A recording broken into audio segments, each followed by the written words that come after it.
History is rarely written by the loudest voices. It is often carved by those who find strength in the profound depths of silence. In 1869, in a small coastal town, a boy was born who would one day shake the foundations of the world's greatest empire. Mohandas was not a natural leader. He was painfully shy, a boy who would run home from school the moment the bell rang just to avoid talking to anyone. He was a shadow in a world of sunlight, terrified of his own voice. His family had high hopes. To rise in the world of British-occupied India, one needed to master the language of the colonizer. The path was clear: London, the heart of the empire. In 1888, the shy boy set sail for England. He carried with him a vow to his mother to abstain from meat, wine, and women.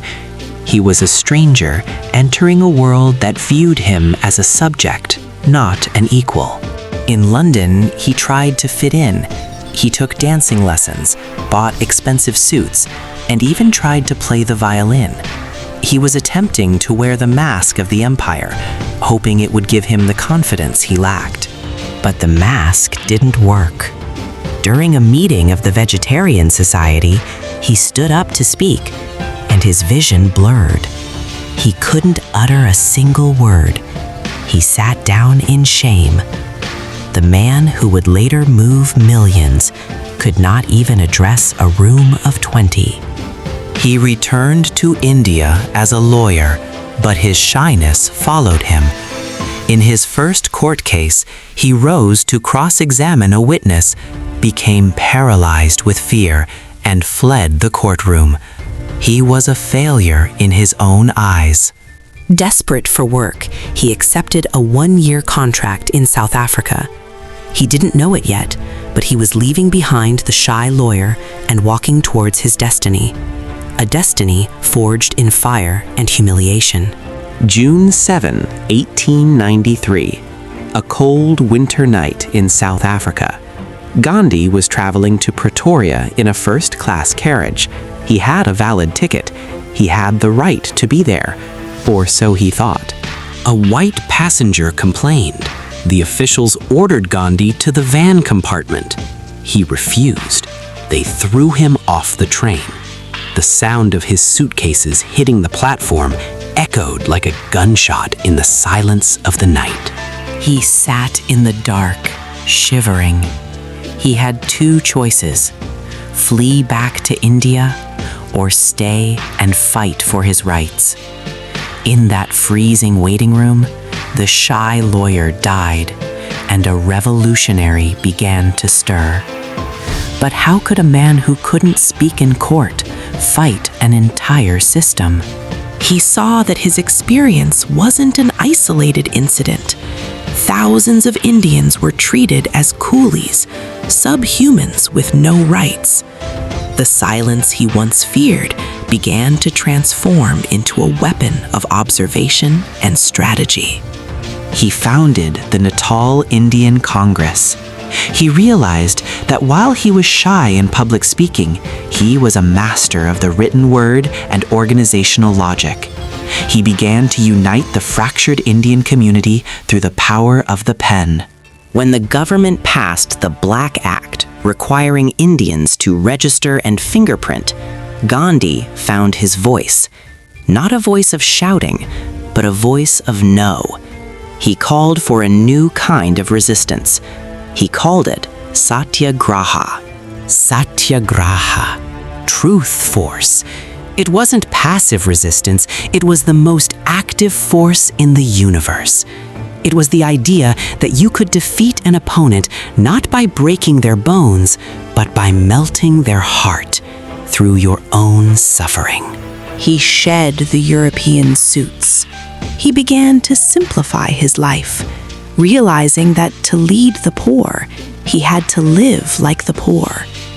The shy lawyer was becoming a sage, and the British Empire was starting to take notice. After 21 years, he returned to India. He was no longer the failed barrister. He was the man who had stood up to the British in South Africa. But India was a different beast, vast, divided, and deeply wounded by colonial rule. His mentor, Gopal Krishna Gokhale, told him, "Keep your ears open and your mouth shut for a year." Gandhi traveled the length and breadth of India in third-class train cars, rediscovering the soul of his nation in its silent, suffering villages. He made a radical choice. To fully identify with the poorest of the poor, he adopted the loincloth, the dhoti. This was his uniform, a symbol of defiance against the textile mills of Manchester that were draining India dry. In 1917, he went to Champaran. British planters were forcing farmers to grow indigo and stay in a cycle of debt. Gandhi didn't give a speech. He sat down and began to record the testimony of thousands of peasants, one by one. The British ordered him to leave. He refused. When he appeared in court, the authorities were terrified, not of him, but of the silent, massive crowd outside. The case was dropped. This was the first victory of Satyagraha on Indian soil. The people began to call him Mahatma, the great soul. He disliked the title, saying all souls were equal, but to the millions of India, he was the only one who truly heard their silence and spoke their truth. In 1919, the British opened fire on a peaceful gathering in Amritsar, killing hundreds. The massacre changed everything. Gandhi realized that cooperation with a satanic government was no longer possible. The shy lawyer was about to launch a national revolution. He launched the non-cooperation movement. "Don't fight them," he said. "Just stop working for them. Stop buying their goods. Stop attending their schools." He was turning the empire's economic engine into a graveyard of silence. But then, violence erupted in Chowri Chowra. A mob killed 22 policemen. The movement was at its peak. India was on the verge of independence. And then, Gandhi did the unthinkable. He called off the entire movement. He said India was not yet ready for freedom if it could not remain nonviolent. His followers were furious. The British arrested him, thinking his influence was over. They couldn't have been more wrong. Years later, in 1930, Gandhi chose a new target: salt, a basic human need. Yet the British taxed it heavily and forbade Indians from making their own. It was a simple, brilliant choice for a protest. He began a 240-mile trek to the sea. The British laughed. How could a 60-year-old man in a loincloth threaten the empire by picking up a pinch of salt? But as he walked, the world began to watch. Village after village joined the march. It became a moving city. Gandhi spoke to the crowds, his voice now steady and rhythmic, carrying the weight of a nation's soul. The silence of the masses was turning into a roar. On April 6, 1930, he broke the law. With a pinch of salt, he shook the foundations of the British Empire. "With this," he said, "I am shaking the foundations of the British Empire." And he was right. The world was horrified by the images of British brutality against unarmed, non-violent men. The moral high ground had shifted. The empire was winning the physical battle, but they were losing the soul of the world. In 1931, he was invited to London for the Round Table Conference. He met King George V wearing only his dhoti.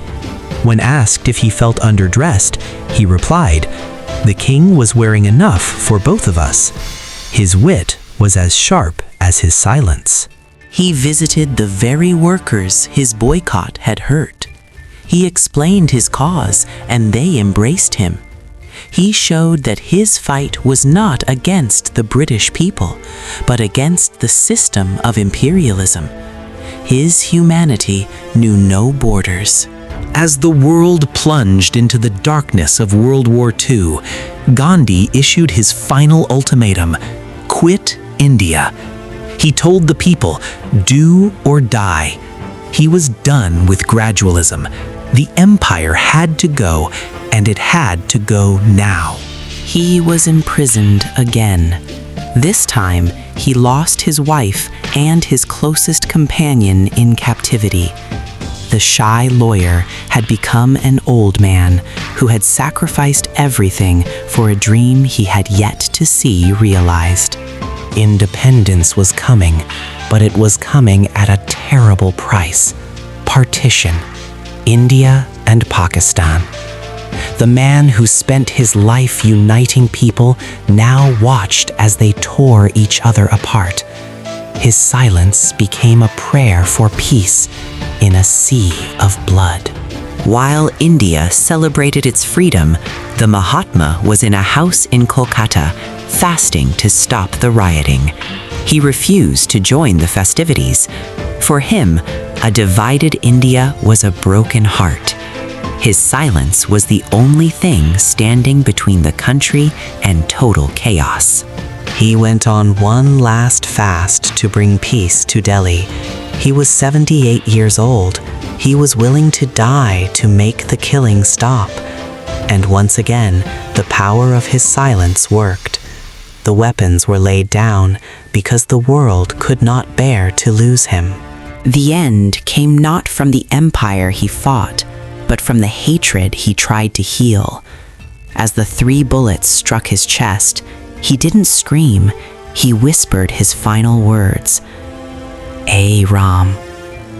Oh God, even in death, his voice was a whisper.